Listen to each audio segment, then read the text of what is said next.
台南高铁站外口 U 型车道载客区域，常常车是停甲目睭睭，甚至有的人伫遐停落停足久贵的顶条的。为了要解决这款的情形，台南市政府宣布，这个月24开始，要实行临时停车区限时5分钟的管制，宣导1个月了后，就开始开发段路。 对高铁站门口行出来接送人客所在，车停甲密。详细看，为车顶煞无看到驾驶的人影。台南高铁站头前的 U 型车道，长期来有民众为了方便接送，车拢顶条咧，所以才定塞车。即摆台南市政府宣布，未来临时区要管制，干那会当停5分钟。新政策虽引起民众有不同的看法。假如说他有规划一个那个特定的地方，可以让民众停，那可能 OK 啦。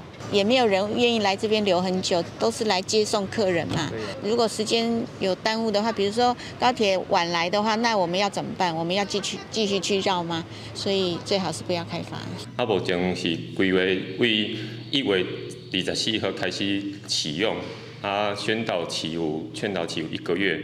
交通局表示，台南市比较外县市做法的实施，目前市府有重新画票线，嘛已经有设标志来提醒民众。另外，交通局盘点高铁站的停车场、甲市口链等的路边停车格，拢总有623个位。因建议民众以人单车，莫车入来等人，嘛就是讲，确认亲友出站了后，才驶入来载。我们也在周遭也提供了非常多的停车空间哦。那像高铁本身站区内有580个的停车格，那另外呢，交通局也在武当路上新增了43席的一个智慧停车格哈，那这些车格都有提供前半小时的一个优惠哈，就是前半小时是不用收费哈。说来，无论是台南市吧，也是台湾会场，有不少人拢会来观光佚佗。警察局讲，后个月23就开始实施科技执法，那违规会罚款900块，提醒民众爱加注意。记者李上台南采访报道。